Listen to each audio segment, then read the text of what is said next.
Hermanos, bienvenidos nuevamente a la Academia de Formación Católica. Está con ustedes su hermano Roquel. Para nosotros es un verdadero privilegio poder nuevamente estar con ustedes. Y como saben, ya llevamos 3 sesiones. La primera sesión hablamos de lo que es la apologética y su práctica dentro de la Iglesia Católica. En la segunda sesión estuvimos hablando un poco del aspecto de las diversos enseñanzas de la Iglesia con respecto a la evangelización y con respecto al concepto de iglesia, 2 documentos del magisterio interesantes. Ahora vamos a hacer una breve comentario sobre un documento que ya ustedes tienen en el Facebook. Hay un enlace donde pueden buscar información y también en el resto de la web sobre las diversas clasificaciones de las sectas. Esto realmente es un problema que ha preocupado a la Iglesia. De hecho, quería mostrarle este documento que está aquí. Este documento que ustedes pueden ver es un documento del Consejo Episcopal Latinoamericano, data de la década del 90. Se llama Las sectas y otras doctrinas en la actualidad. Lo que procuraba fundamentalmente es hacer un estudio un poco amplio en ese momento sobre una preocupación de la Iglesia en América Latina, que eran la gran cantidad de grupos, diversas doctrinas que estaban atentando contra la unidad del cristianismo. Entonces, a partir de ahí se presentó de este estudio muy interesante que no pierde vigencia. El tema con las sectas es que más que procurar clasificarla, lo más importante es conocer un poco el panorama, porque de un pequeño grupo que surgió hace 500 años, cuando se dio la Reforma Protestante, todos sabemos, surgen grupos después de Lutero, los luteranos, los anglicanos, los de Juan Calvino, los calvinistas, pero a su vez esos se van separando.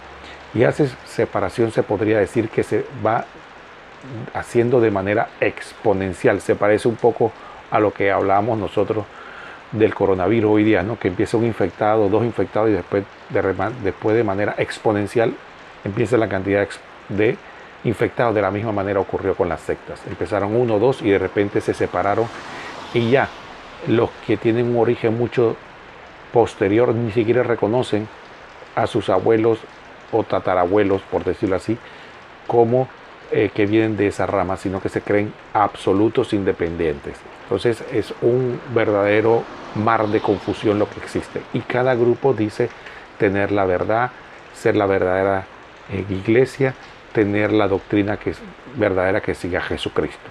Ante ese panorama, con el interés de darle un poco de orden, yo quería simplemente hacer una introducción. El documento que les proporcioné tienen un poco más de información, pero nosotros queremos centrarnos en lo fundamental. Primero, partamos del hecho de que tenemos grupos que generalmente llamamos nosotros de origen cristiano. Estos grupos de origen cristiano, ya hablamos de que hay unos que vienen de un origen y que se le llama genéricamente iglesias históricas, aunque el término iglesia no significa del punto de vista teológico lo que nosotros entendemos por iglesia, dado que no tienen ni sucesión apostólica ni tienen la Eucaristía. Por lo tanto, pero se le denomina de esa manera. Después vienen grupos que a su vez se separaron de ellos y que tienen algo de cristianismo. En el siglo XVIII, XIX más que todo, se dan un fenómeno, sobre todo en Estados Unidos, y surgen lo que llaman los nuevos movimientos religiosos. Y le llaman de esa manera porque para algunos es ofensivo el término secta. Estos nuevos movimientos religiosos de origen cristiano surgen y dentro de ellos lo podríamos separar entre las llamadas los llamados pentecostales, que son en su gran mayoría y surgen a principios del siglo XX. Estos son los más conocidos en América Latina por su efusividad. Dentro de estos grupos se separaron muchos otros grupos que pueden decirse que tienen un concepto fundamentalista de la Biblia y que dicen creer la Biblia de manera literal y específica. A partir de ahí tienen una especial manifestación acerca de, o percepción acerca del Espíritu Santo y sus dones. De los nuevos movimientos religiosos, estos grupos que llamamos pentecostales son la gran mayoría de lo que existe en América Latina. De ahí tenemos otros grupos que se llaman grupos paracristianos. Dentro de los grupos paracristianos son los grupos que dicen ser cristianos pero que no se les consideran cristianos. Dentro de ellos tenemos los testigos de Jehová y los mormones. Algunos piensan que los adventistas están en la línea entre cristiano y no cristiano porque ellos le dan más preponderancia a la ley que a la redención de Cristo.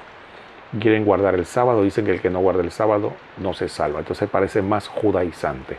De ahí surgen también grupos que llamamos de origen oriental. Ahí están los Hare Krishna, por mencionar un nombre.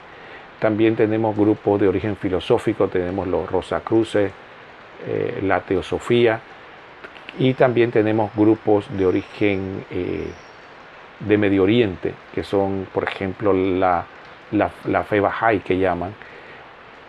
Y hay una gran cantidad de grupos de otros aspectos y prácticas poco conocidas, como por ejemplo tenemos algunas prácticas como la Nueva Era, que ya no tiene una espiritualidad específica. Tenemos también las prácticas neopaganas que vienen de origen africano, como son la santería, por decir un nombre, que son muy dadas en Brasil y en Cuba, y podríamos tener una gran lista. Lo importante es que en este mar de grupos hay otro aspecto que debemos destacar antes de terminar el video, y es el siguiente. Otro aspecto importante que tiene que velar la iglesia, que a pesar que no es un grupo, sí toma fuerza, es el secularismo. Aquel movimiento que busca eliminar a Dios de las escuelas, de la sociedad, de la manifestación pública, y dice que solamente un gobierno, una sociedad sin Dios puede alcanzar el desarrollo. Frente a todas esas situaciones surge la apologética como una forma de ayudar al católico a defender, conocer y profundizar su fe, ayudarle a entender este mundo en que vive, que hay diferentes corrientes de pensamiento, diferentes formas de pensar y de actuar. Entonces es importante para todos nosotros profundizar en este mundo para tener una visión clara alrededor de qué nos movemos y por qué es importante conocer la fe y por qué es importante la apologética. Que el Señor los bendiga. Nos vemos próximamente en la próxima catequesis sobre apologética, donde ya sí vamos a empezar a hablar de la iglesia que Cristo fundó. Nos vemos próximamente.